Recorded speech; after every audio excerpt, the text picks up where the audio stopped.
Thank you so much for joining today. I am so grateful for each and every one of you that jump on every single week and that follow every single message that I share.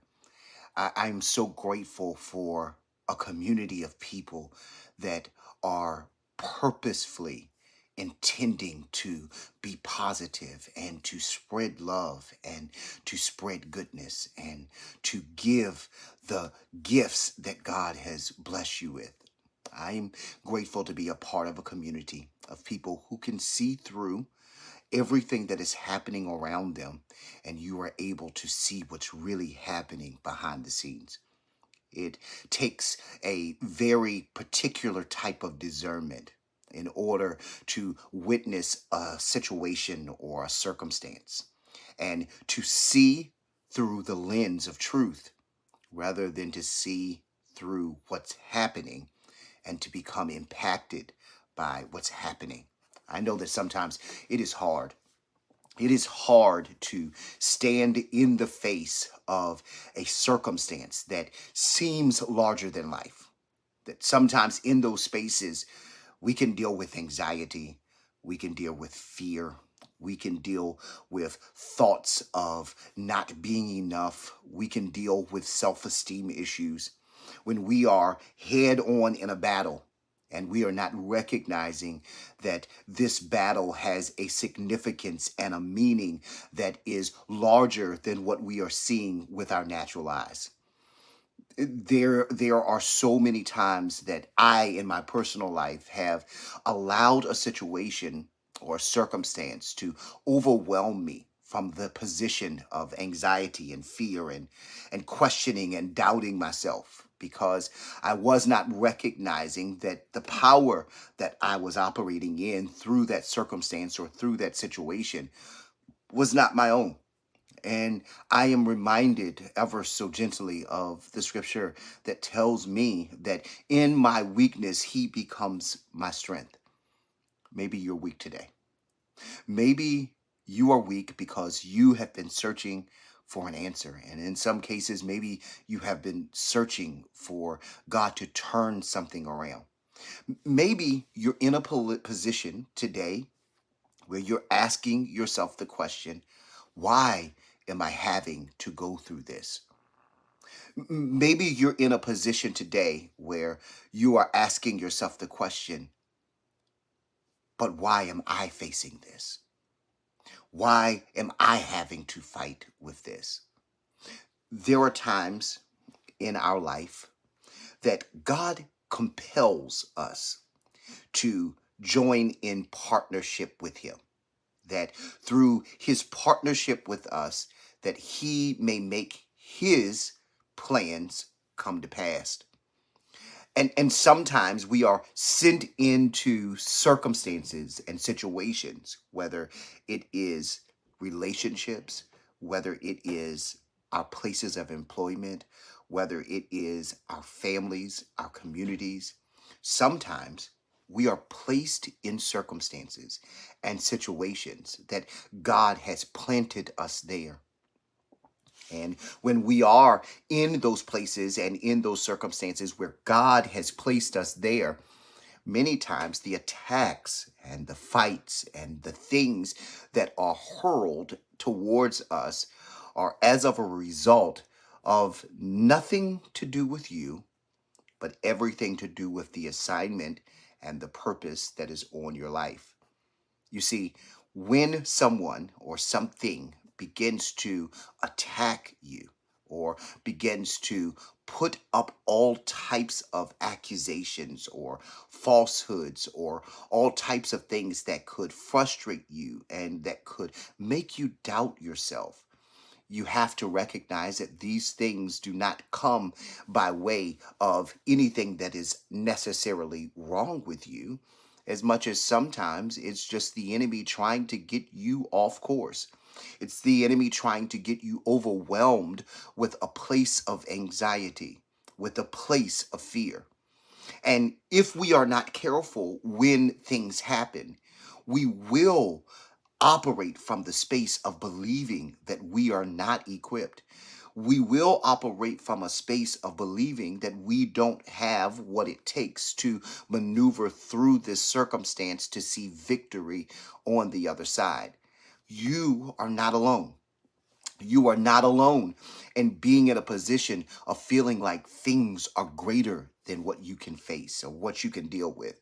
You are not alone in experiencing sadness and maybe even anxiety. You are not alone in having thoughts of self doubt. You are not alone in having thoughts of defeat or feeling as though you're not going to win. There are many of us that are on this course and on these paths that God has placed us that we grapple with those feelings. It may not be in the same exact area because you may be dealing with something in another arena than what I am dealing with, but these are thoughts and feelings that are common to us. But I have come to understand and recognize that when these feelings exist and when these feelings happen because I am human, it is because I am trying to conceive how to maneuver through my circumstance with my own power. I am trying to conceive what I have and what I can do to turn things around. It's when I am taking back the authority or the position of God in a situation. Let me put it in layman's terms. It's when I'm playing God. It is the moments that I'm finding myself playing God in a circumstance or a situation that is the place where anxiety begins to exist in my life. That is the place where thoughts of doubt and fear and self-esteem issues begin to arise because I am trying to figure out what I can do next rather than resting in God, knowing that His plan for me, where He has planted me, will always triumph over whatever attacks, whatever things happen. There is a story that I want to use as an analogy today.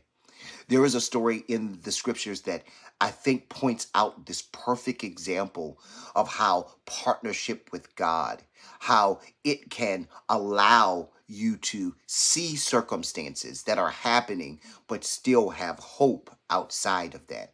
There's this story in the book of Ruth. Ruth, and I'll just give you a brief history so that we can be on the same page. Ruth was a woman that came into a place of marrying a man. And when she married this man, she also became a part of his family. Now, she had a mother in law named Naomi.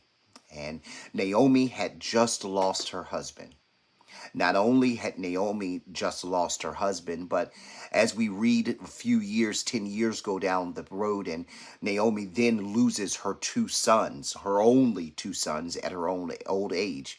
It just so happened that one of her two sons was Ruth's husband, which means that Naomi lost her husband, which is the ability to be taken care of. But then she lost her two sons, which is her future ability of being able to be taken care of. Ruth lost her husband, which at that young age, she had a decision that she had to make. And this is where many of us get lost.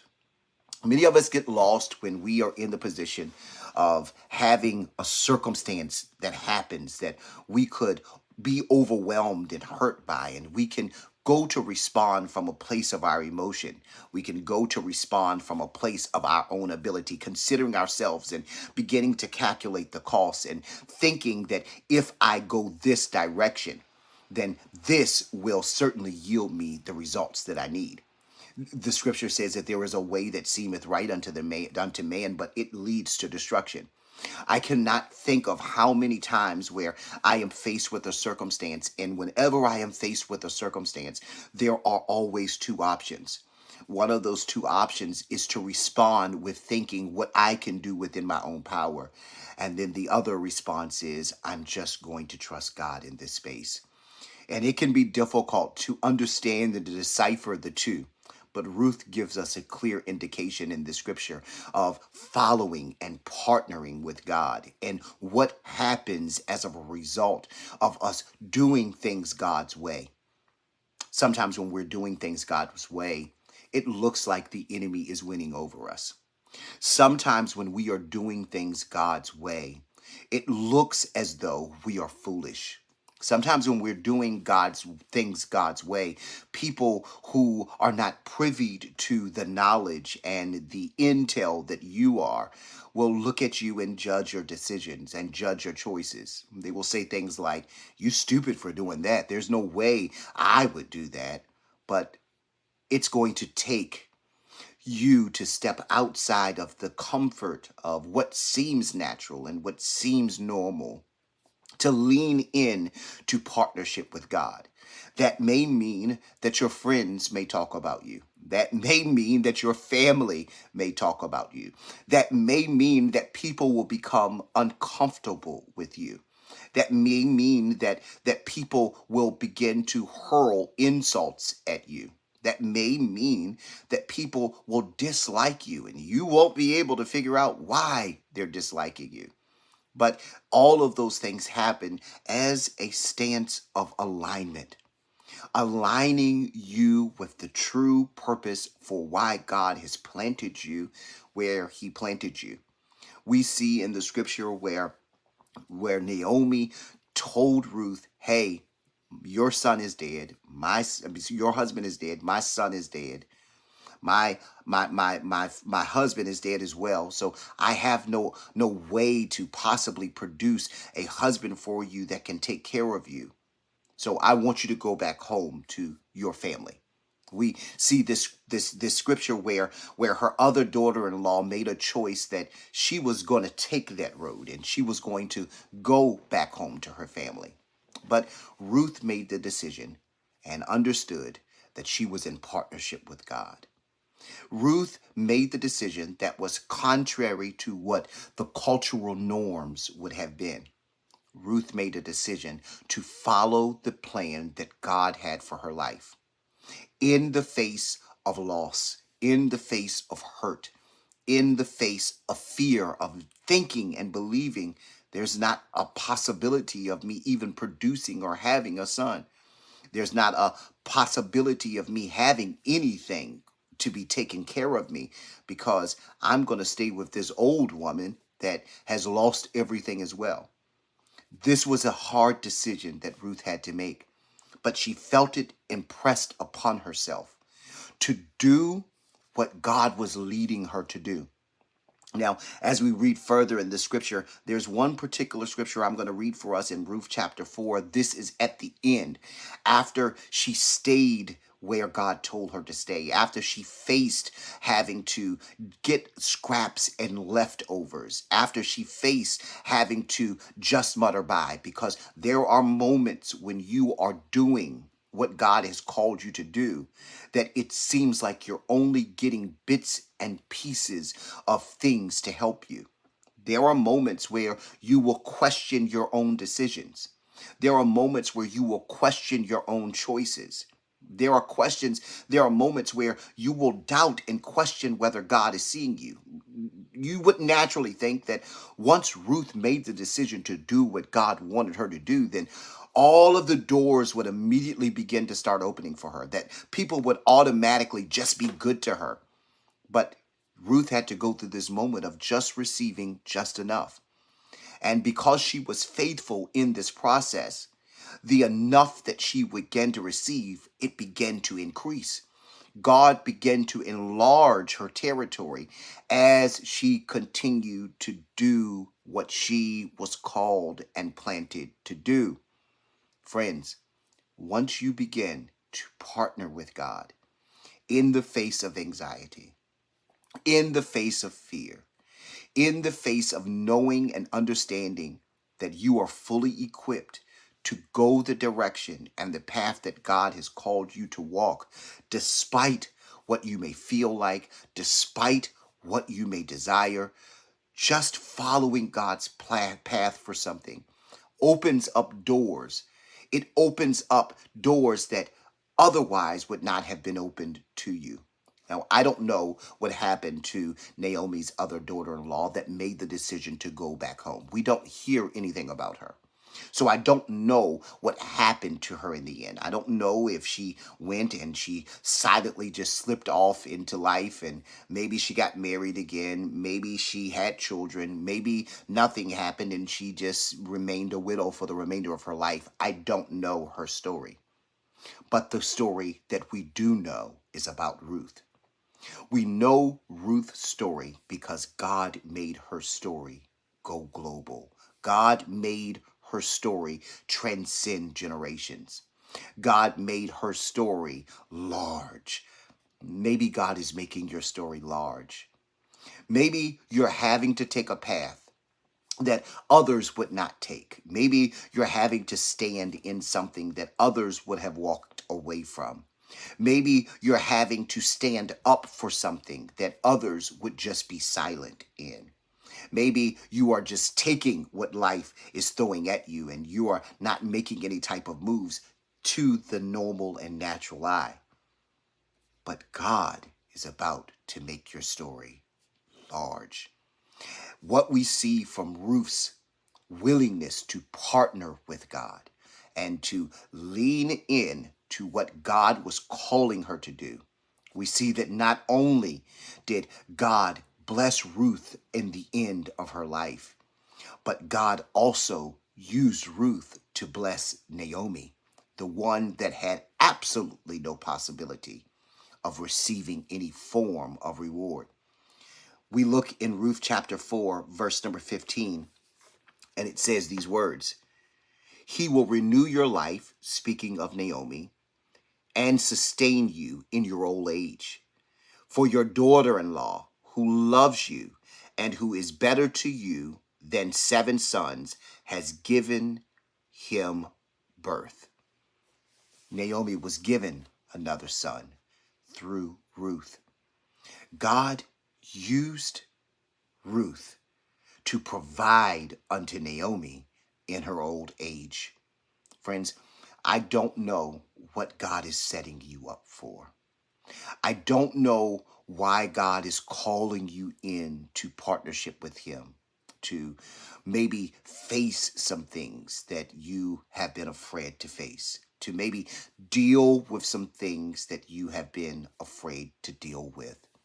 Sometimes it is overwhelming when we are trying to act within our own power. And it could seem so much easier to just simply do what everybody else is doing.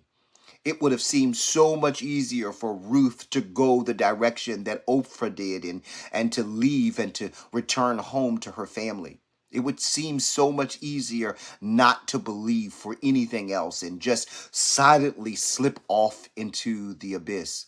It would have seemed so much easier for her to just sit down and do what everybody else is doing. But God was calling Ruth into partnership because there was something in this earth that only Ruth was anointed to do.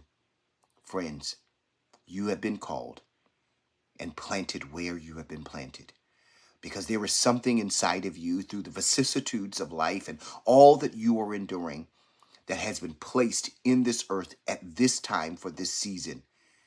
And what I do know about God is that there is no way that you can partner with Him and not be abundantly blessed in the end. Not only will you be blessed, but there is something about partnership with God that when you are blessed, you begin to bless everybody else that's around you and that's connected to you. You are being called to greatness. You are being called to an enlarged territory. You are being called to a higher dimension and a higher level. And sometimes it is difficult. Sometimes you may have to go alone. Sometimes you may have to fight with the feelings of anxiety, doubt, and disbelief. But just remember that when you do, it is because you are trying to consider your power to get through this, not understanding that it is not in your own power. It is not in your own might, but it is through God, Christ through you, hope of glory. Friends, you are fully equipped to partner with God And whatever you are meant to release and to bring forth in this earth, you will. And it doesn't matter what weapon forms against you, whether it is people, whether it is places, or whether it is things. You will always come out victorious. You will always come out a winner because you have partnered with one that never loses. I pray that this message has blessed you and your family. I want you to do me a favor today and share this message with someone because someone must hear this today. The anxiety is over. The fear is over. The doubt is over. Even as I'm speaking to you now, I believe that by me saying these words, I am breaking the chains of darkness. I am breaking the chains of anxiety. I am breaking the chains of fear. I am breaking the chains of doubt off of your life because you are leaning into God. And there is no way that you can lean into partnership with God and not come out victorious. Thank you so much for watching today. Again, share this message with someone because someone needs to hear it.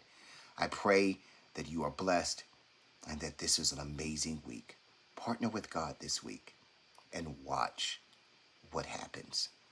Maybe you'll choose to sow or to connect or to partner. There is a link in the bio. I would admonish you to click that link today. Every one of you. If you are not subscribed on YouTube, I am challenging you today to go over to YouTube. I am trying to move everything over to that platform. So please partner and sign up and subscribe on YouTube today. That would be a major blessing. Maybe you need prayer. Just simply say, I need prayer. And our prayer team prays every single Thursday at 6 o'clock a.m. And we would be so happy and honored to pray for you and your family. God bless you today. Have a wonderful